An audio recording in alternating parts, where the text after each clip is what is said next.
Hello everyone, कैसे हैं आप सभी लोग। आशा है कि आप लोग बहुत बहुत अच्छे होंगे।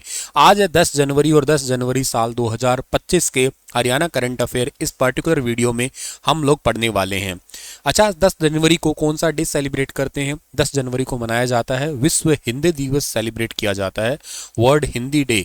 अच्छा, वर्ल्ड हिंदी डे 10 जनवरी को सेलिब्रेट करते हैं, तो नेशनल हिंदी डे कब मनाते हैं हम? तो वो मनाते हैं 14 ऑफ सितंबर को सेलिब्रेट करते हैं हम लोग। ठीक है, चलिए सेशन की करते हैं शुरुआत। आज का जो पहला सवाल है वो क्या है कि रुद्र M2 अभी रिसेंटली खबरों में था। वास्तव में ये क्या है? वास्तव में एक मिसाइल है। अच्छा, जब कभी हम मिसाइल की बात करते हैं तो हमारे दिमाग में एक नाम हमेशा ज़रूर आता है आगे। वो क्या है? वो है DRDO, यानी कि डिफेंस रिसर्च डेवलपमेंट ऑर्गेनाइजेशन। अच्छा, डीआरडीओ की स्थापना कब हुई थी? डीआरडीओ की स्थापना हुई थी 1 जनवरी 1958 को हुई थी।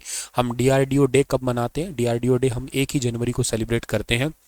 और डीआरडीओ का हेडक्वार्टर कहाँ पे है सर? डीआरडीओ का हेडक्वार्टर दिल्ली में है, ये याद रखना आप लोग। और डीआरडीओ का मोटो है strengthen is in origin of science, यानी कि बलिष्य मूलम विज्ञानम, इंग्लिश में इसको संस्कृत में कह सकते हैं हम लोग इसको। आज का पहला करंट अफेयर है कि हाल ही में एग्री टूरिज्म सेंटर का उद्घाटन कहाँ पे किया गया है? तो एग्री टूरिज्म सेंटर का उद्घाटन अभी हाल ही में किया गया है। कौन से डिस्ट्रिक्ट के अंदर? हिसार डिस्ट्रिक्ट के अंदर किया गया है एग्री टूरिज्म सेंटर का कृषि पर्यटन केंद्र जिसका नाम होगा। एग्री टूरिज्म सेंटर के फेज 2 का मुख्यमंत्री जी ने उद्घाटन किया है। चौधरी चरण सिंह हरियाणा एग्रीकल्चर यूनिवर्सिटी के अंदर 5 करोड़ 60 लाख से बना हुआ है। ये बुजुर्गों के द्वारा अपनाए गए खेती किसानी के तरीकों को जानने के अवसर मिलेगा। अब ये एग्री टूरिज्म का मतलब ही यही होता है, कोई किसान ने कोई खेती में खास तरीके का तरीका अपनाया था और उस तरीके से किसी किसान को लाभ मिला हो, तो उस लाभ को जानना अगर हो ना, तो उसको देखने के लिए, मतलब उसकी पूरी कंप्लीट गाथा होगी कि कौन सा तरीका अपनाया था, क्या उसे बेनिफिट मिला था, वो जो है एक्चुअली यहाँ पे देख सकेंगे। वही है एग्री टूरिज्म सेंटर। तो ऑप्शन नंबर ए इस सवाल का बिल्कुल ठीक है। एक इसी से रिलेटेड है, यहाँ पे ही अभी मुख्यमंत्री जी ने किस जिले में दीनदयाल शोध संस्थान के द्वारा प्रकाशित पोषण उत्सव कॉफी टेबल बुक का विमोचन किया है? Recently in which district did the chief minister release the पोषण उत्सव coffee table book published by Deendayal शोध संस्थान? तो इसका ठीक आंसर भी हिसार ही है। हिसार में ही इस बुक को लॉन्च किया है अभी हाल ही में मुख्यमंत्री जी के द्वारा। अच्छा, हिसार जिले की अगर मैं बात करता हूँ यहाँ पे, तो हिसार में 2-3 चीज़ें आप लोगों को याद रहे। एक तो ये देखो, ये हरियाणा एग्रीकल्चर यूनिवर्सिटी, पूरा नाम इसका चौधरी चरण सिंह हरियाणा एग्रीकल्चर यूनिवर्सिटी है। पहले ये कौन से यूनिवर्सिटी का पार्ट होती थी? पहले ये पंजाब एग्रीकल्चर यूनिवर्सिटी लुधियाना का पार्ट हुआ करती थी। 2 फरवरी को ये यूनिवर्सिटी अलग से स्थापित हो गई 1970 के अंदर। ठीक है, और इस यूनिवर्सिटी के वीसी का नाम B.R. कंबोज है। अच्छा, आप मुझे कोई कमेंट में बता सकता है क्या B.R. कंबोज को साल 2024 में एक अवार्ड मिला था? कौन सा अवार्ड मिला था, क्या याद है आपको? मैंने वो करंट अफेयर में पढ़ाया था, अगर आपको याद है तो मुझे आप कमेंट में लिख के बताइएगा।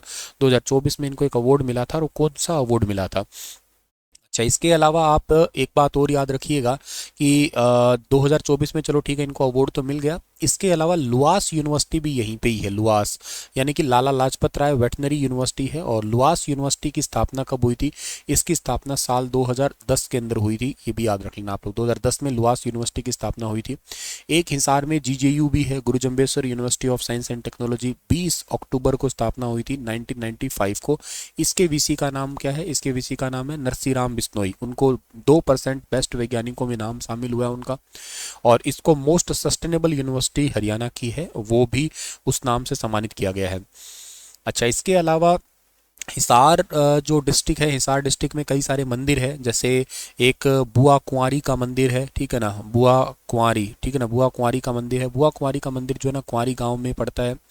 इसके अलावा बनभोरी माता का मंदिर है, ठीक है ना, बनभोरी बनभोरी माता का मंदिर है। इसके अलावा यहाँ पे बिश्नोई मंदिर है, ठीक है ना, बिश्नोई मंदिर है। इसके अलावा यहाँ पे जैन मंदिर है, जैन मंदिर है। इसके अलावा एक दिगंबर जैन मंदिर भी यहाँ पे है। इसके अलावा यहाँ पे 4 गेट है, जैसे कि एक दिल्ली गेट है, इसके अलावा एक मोरी गेट है, एक इसके अलावा तलाकी गेट है, तलाकी गेट है। इसके अलावा यहाँ पे एक जो है ना नागुरी गेट है, नागुरी गेट। नागुरी गेट तो खैर वैसे भी काफ़ी फेमस है, बड़ी इंपॉर्टेंट मार्केट है यहाँ की। इसके अलावा आप और क्या याद कर सकते हैं यहाँ से, और आप ये याद कर सकते हैं कि यहाँ पे भारत का पहला हाइड्रोजन प्लांट, भारत का पहला हाइड्रोजन प्लांट जो है ना ज्योतिरादित्य सिंधिया ने जिंदल स्टेनलेस स्टील ग्रुप है ना वहाँ पे इसका उद्घाटन किया है। और जिंदल ग्रुप को ब्रिटिश सेफ्टी काउंसिल के द्वारा बेस्ट अवार्ड भी से सम्मानित किया गया है, वो भी इंपॉर्टेंट है। जिंदल से मुझे याद आया सावित्री जिंदल है जो कि भारत देश की सबसे अमीर महिला है और हिसार की विधायक भी बनी है अभी 15वीं विधानसभा के अंदर। और इनकी जो क्या कहते हैं, इनका जो बेटा है इनका जो बेटा है उनका नाम है नवीन जिंदल। और नवीन जिंदल जो है ये कुरुक्षेत्र से सांसद है, कुरुक्षेत्र से सांसद है ये। इन्होंने ही आम जनता को 26 जनवरी के दिन, 26 जनवरी 2002 के बाद में आम जनता को तिरंगा झंडा फहराने की जो है ना वो अनुमति दिलवाई थी। और इनकी जो पत्नी है जो नवीन जिंदल की, उन वो कुचिपुड़ी डांसर भी है, ठीक है, याद रखना आप लोग, कुचिपुड़ी, कुचिपुड़ी डांसर, ये आंध्र प्रदेश का शास्त्रीय नृत्य है, ये भी याद कर सकते हो आप लोग। तो ये काफ़ी सारी चीज़ें हैं जो आप लोगों को याद रहनी चाहिए, इंपॉर्टेंट है। अच्छा, एक यहाँ पे ना एक अश्व अनुसंधान केंद्र भी है हिसार के अंदर, अश्व अनुसंधान केंद्र है, ठीक है। और जांस्कर नस्ल का जो घोड़ा है उसको अभी रिसेंटली वहाँ पे ब्रीडिंग वगैरह की गई थी, उसकी आपको याद हो तो मैंने करंट अफेयर पढ़ाया भी था। और हिसार के अंदर भैंस अनुसंधान केंद्र है, वहाँ पे जो एक जो बाइसन जिसको आप जोटा कहा करते हो उसके 7 क्लोन तैयार करने का Limca book of world record में उसका नाम शामिल कर दिया गया, ठीक है ना। चलिए खैर आगे बढ़ते हैं, अगला सवाल आपके पास में होगा क्या। अगला जो क्वेश्चन आपका है कि अधिकारियों के अनुसार हरियाणा ने साल 2014 से अपने लिंगानुपात को 871 से बढ़ा के 2024 में कितना कर दिया है। अब आप कहोगे सर 2014 का क्या लॉजिक है, 2011 कहते तो फिर भी हमें समझ में आता। 2014 का लॉजिक ये है कि 2014 में हरियाणा में बीजेपी की सरकार आई थी, इससे पहले हरियाणा में कांग्रेस की सरकार थी। तो इनका कहने का मतलब ये है कि हमने हमारी सरकार से लेके अब तक जो है ना हमारा जो बाल लिंगानुपात है ना उसमें बढ़ावा हो गया है। और कितना हो गया ये, अब 910 की संख्या हो गई है, फिलहाल के लिए 910 की संख्या हो गई है। तो हरियाणा ने कन्या भ्रूण हत्या के विरुद्ध अपना अभियान जो है ना वो तेरू कर दिया है। और गर्भाधान पूर्व और प्रसव पूर्व निदान तकनीक जो होती है 1994 के परिवर्तन को थोड़ा मजबूत किया है। 2014 से लेके अब तक राज्य के इस अधिनियम के तहत 1217 प्रथम सूचना रिपोर्ट जिसको एफआईआर कहा करते हैं और अंतर राज्य छापों के माध्यम से 397 एफआईआर जो है ना शामिल की गई है। अवैध लिंग निर्धारण और कन्या भ्रूण हत्या में शामिल डॉक्टर झोला छाप, डॉक्टर दलाल वगैरह इनको निशाना बना के 4,000 से ज़्यादा गिरफ्तारियां जो है ना की जा चुकी है। और इसके अलावा मात्र देखभाल और शिक्षा पर भी ध्यान केंद्रित है, क्योंकि देखो जरूरी चीज़ें ये भी है कि बिना एजुकेशन के भले ही कितने ही अभियान या छापेमारी कितने ही एफआईआर हो जाए, जब तक एजुकेशन नहीं होगी तब तक लोग सीख नहीं पाएंगे। क्योंकि बेटियां एक्चुअली घर का चिराग होती है, बेटे चिराग होते हैं बात ठीक है, पर बेटियां घर का चिराग होती है। और ये बात मन में समझना बहुत ज़रूरी है, ये बात पता होना बहुत ज़रूरी है। अब ये बात कब पता लगेगी, जब बात एजुकेशन तक आएगी। तो हरियाणा ने मात्र स्वास्थ्य देखभाल में महत्वपूर्ण प्रगति की है, जहां पे 2005-6 में 35.7% से बढ़ के अभी 94.9% तक हो गया। ये माध्यमिक शिक्षा का नामांकन भी बढ़ गया है और काफ़ी ज़्यादा रेशो बढ़ा है। हालांकि इन सभी के पीछे एजुकेशन का एक हाथ और भी है, मतलब केवल ये सोचना जरूरी नहीं होता कि हाँ लड़की हो गई लड़का लड़की समान है। इसमें सबसे बड़ा जो इशू है वो ये एजुकेशन का काम आता है कि शादी के बाद में सामने वाला परिवार कैसा मिले। तो वहाँ पे मतलब लड़के की भी जिम्मेदारी है कि वो बहुत अच्छे तरीके से ठीक रखे लड़की को, और ऐसी प्रकार की कोई समस्या आने ही ना दे कि इन दोनों का रिश्ता बिखरे अलग हो, जिससे इनके पेरेंट्स को प्रॉब्लम हो, या कोई पेरेंट्स ये सोचे कि लड़की ही क्यों हुई। दहेज जैसी समस्याएं हैं वो निकल के आए, वो भी एजुकेशन से ही निकल के आएगी। और समान हक देना, ये कई सारी चीज़ें डिपेंड करती है, सब एजुकेशन पे ही है। तो मतलब लड़कियों को तो एजुकेशन देना ज़रूरी है, हम लड़कों को भी एजुकेशन लेना बहुत ज़रूरी है, तब जाके ये वाले मामले ख़त्म होंगे। बालिका के जन्म पे 21,000 रुपये की एक मुश्त राशि देना, ये लगभग 5 लाख से ज़्यादा परिवारों को लाभ मिला है इस चीज़ का। 2018 में पोषण अभियान स्टार्ट किया था, इससे एनीमिया और बेहतर पोषण के लिए आंगनवाड़ी केंद्रों में 2 लाख से ज़्यादा प्रतिभागियों को लाभ मिला। मेवात में किशोर बालिका वर्ष ने साल 2024-25 में 14 से 18 वर्ष की 13,000 से ज़्यादा बालिकाओं को आत्म विकास, कौशल निर्माण और स्वास्थ्य सेवाओं के साथ सहायता दी गई है। सुकन्या समृद्धि योजना के तहत 10 साल से कम आयु की बेटियों के लिए 8 लाख से ज़्यादा बचत खाते खोले गए हैं। और पोक्सो अधिनियम के तहत वित्तीय सहायता प्रदान करने जो है ना की गई है। अक्टूबर 2024 तक 778 मामलों में 1.31 करोड़ रुपए वितरित किए जा चुके हैं।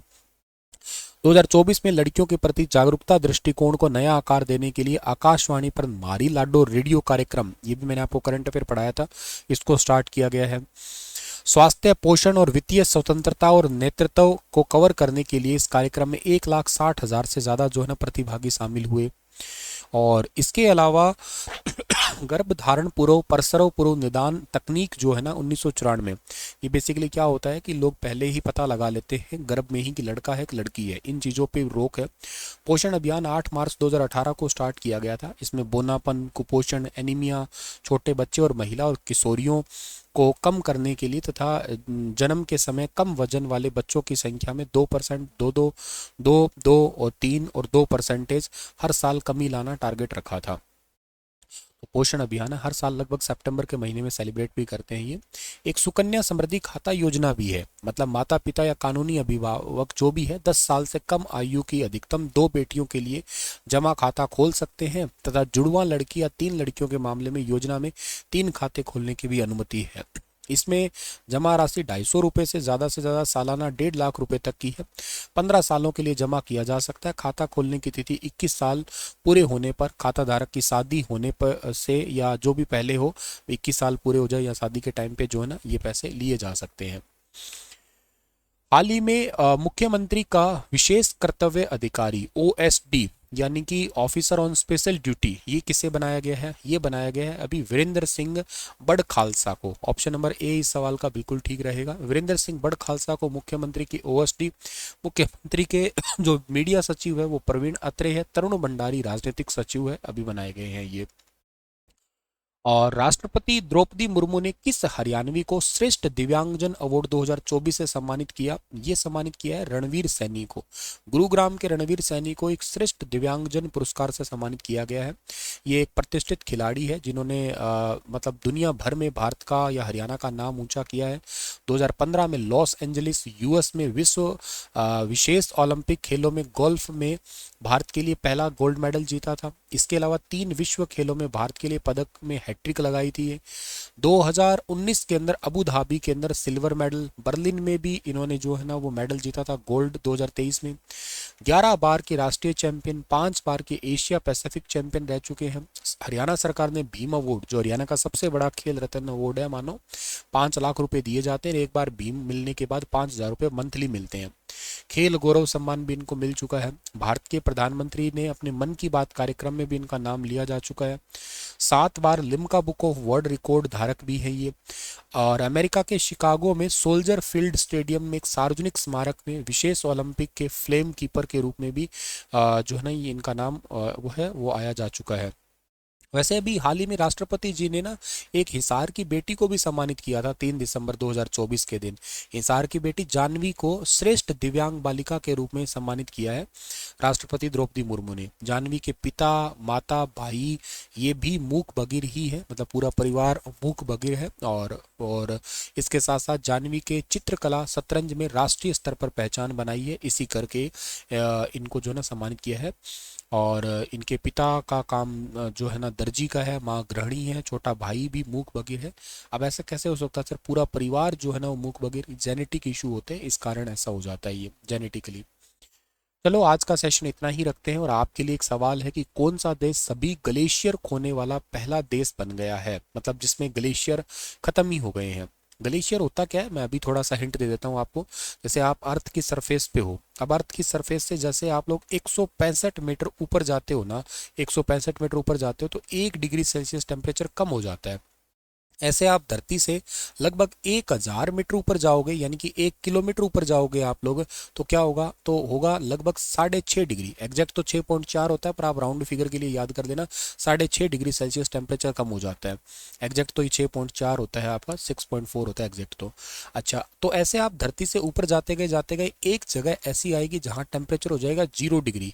तो वो जहाँ पे 0 डिग्री होगा ना, उस लाइन को बोलोगे आप लोग स्नो लाइन। वो स्नो लाइन होती है, इसको आप हिंदी में कहा करते हो हिम रेखा। ये कहाँ होती है सर? ये एग्जैक्ट कोई जगह लोकेशन नहीं होती है, डिपेंड करता है, ग्लोबल वार्मिंग है और ग्रीन हाउस इफेक्ट है, उसकी वजह से ऊपर नीचे होती रहती है। इसके बाद में जो भी ऊपर रहेगा ना, वो आपका सारा पार्ट ग्लेशियर का ही है। उसके फ़ायदे बहुत हैं, और फ़ायदे इन द सेंस कि नदियाँ निकलती है वहाँ से, एक टेम्परेचर भी मेंटेन रहता है। अभी कौन सा देश ऐसा है जिसमें ग्लेशियर है ही नहीं? वैसे एक ग्लेशियर यहाँ पे बचा है, पर आप मुझे बता सकते हो इसमें टोटल ग्लेशियर कितने हैं? और अब मैंने बहुत कुछ हिंट दे दिया है, आप मुझे पहले तो इसका आंसर दीजिएगा, बाकी चीज़ें हम अगली क्लास में डिस्कस कर लेंगे। Okay, thank you so much. सभी को राधे राधे। चैनल को सब्सक्राइब नहीं किया है तो कर लीजिएगा। और हाँ, लिंक मैं दे रहा हूँ, अगर आपने सीईटी की तैयारी करनी है ना अच्छे से, तो स्टार आईक्यू एप्लीकेशन पे जाइएगा, प्रतिज्ञा बैच है, उसे आप लोग ले सकते हैं। और हरियाणा जीके पढ़ना चाहते हो तो अमेजोन पे जाके हरियाणा सामान्य ज्ञान अपनी किताब है, उस किताब को भी आप परचेज कर सकते हो। उस किताब का लिंक भी मैंने आप लोगों को यहाँ पे डिस्क्रिप्शन बॉक्स में दे देना है, आप उसको भी ले सकते हैं। ओके, चलो राधे राधे।